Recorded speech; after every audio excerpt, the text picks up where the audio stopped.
The latest presidential polls don't provide any good news for anyone, regardless of who you're supporting for president. In fact, the public seems to favor, there's no favoritism either way in who's running.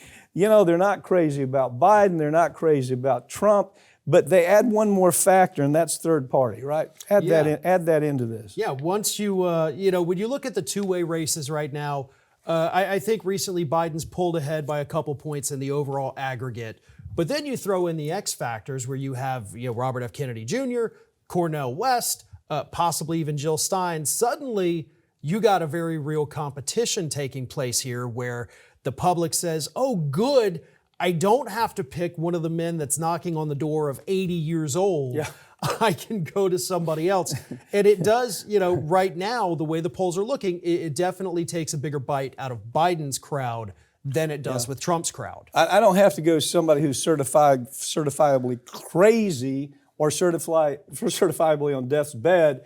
I now have an option, even though the point is this, it's a 1 point difference in favor of Trump. Whoever you put in there. Yeah. When you put Kennedy, isn't it 2 points? And if it's just Kennedy, it's 2 points.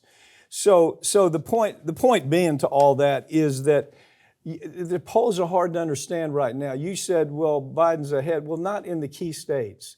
The key states, he's having a real problem. And swing states is where this is going to matter, don't you think? Tell me if I'm wrong about that. Oh, absolutely. I mean, what I'm talking about is just the overall aggregate polling. Yeah. There was more that came out this morning where he has 2 to 3 points, again, nationally. But yeah, you start breaking it down to the swing states, and suddenly you've got Biden may pull ahead. Like recently, he pulled ahead in Pennsylvania by I think 10 points.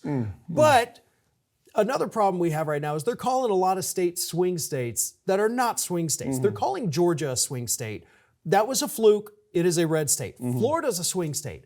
No, it's not. Come spend some time down here. You're going to realize quickly. Well, they got 1 million more Republican people signed up in Florida. Forget Florida. Yeah. So you've got some weirdness happening there. But, we spent a lot of time ahead of the 2020 election and 2016 election talking about these polls almost on a weekly basis. But I think this year we're dealing with so much uncertainty that I don't know how much stock I put into any of these. Things could be much worse for Biden than they look. They could be much worse for Trump than they look.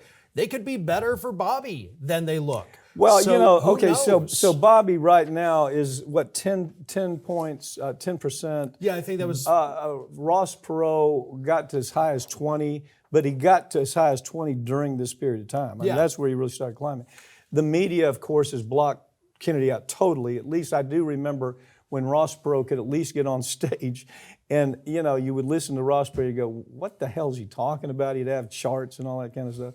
But they gave him access. Yeah. And here the media, they won't give any of these candidates access. Matter of fact, with Bobby, I mean, it goes as far as his mother showing up at the White House, having the whole family in a shot with.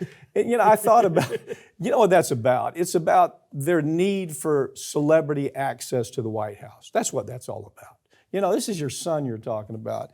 And you say, okay, I'm going to go to the White House with my whole family to support Biden. Great, but if you drill down, it's about their need for celebrity access to the White House. And it's really an ugly story. It's kind of an understory that we'll do. At this point, the numbers for Bobby, they're not high enough to do anything but potentially change the election. They can do that. And I think Bobby's numbers will continue growing. I think he'll reach Ross Perot's numbers, but I don't... And it presents a problem, I think, more for Biden than it does for Trump. There is a big opportunity for Bobby coming up here. Yeah. We've got Donald Trump's first criminal trial starting soon. Yeah. And if he gets that conviction, which it's New York, so I think that's pretty much, it's going to happen. But when you look at all the polls, they show that these moderate Republicans say, listen, a conviction on anything and I'm out.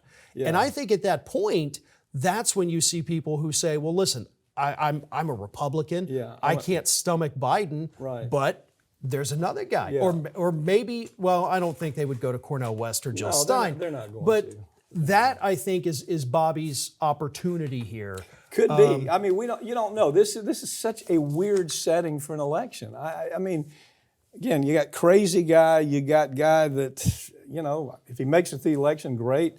But Kamala Harris may be that next one up. So people are thinking about that. That's what the polls are showing. That's not me just talking. The Right. polls are clear on that. So all of a sudden, Bobby could be a contender. Yeah, and I do think in general, wherever you stand, whoever it is you're supporting, most people on both sides of the aisle are like, man, I'll vote for my guy, but my God, I wish I didn't have to. Yeah. Well, And that's no way to hold elections. Did you tell me, or somebody? I think Scott Milliken, who one of our producers, said that Bobby has become the podcast candidate. Did you see that? Yeah, where he is the candidate that. I mean, I think Cenk Uger's now out for him. Most of the podcasts are heavily going that way. I think that could have an impact too. But it's just right now he can't get access to media. The corporate media is trying every damn thing they can to just freeze him out because he's anti-war, okay? He's pro-climate. He's anti-corp. He wants the corporations to be responsible when they harm people. And you don't hear these other guys talking about any of that. So I think he's got some talking points that the corporate media is afraid to allow him time with. That's a big problem. Farron, thanks for joining me, okay? Thank you.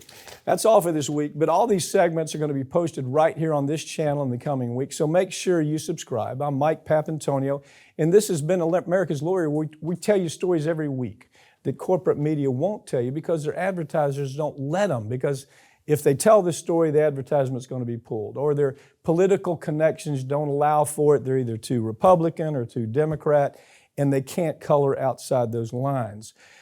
Around here, we don't have that problem. As you watch one of these shows, you can understand we don't really have sides. We try to call it as we see it. Hopefully, we'll see you next time.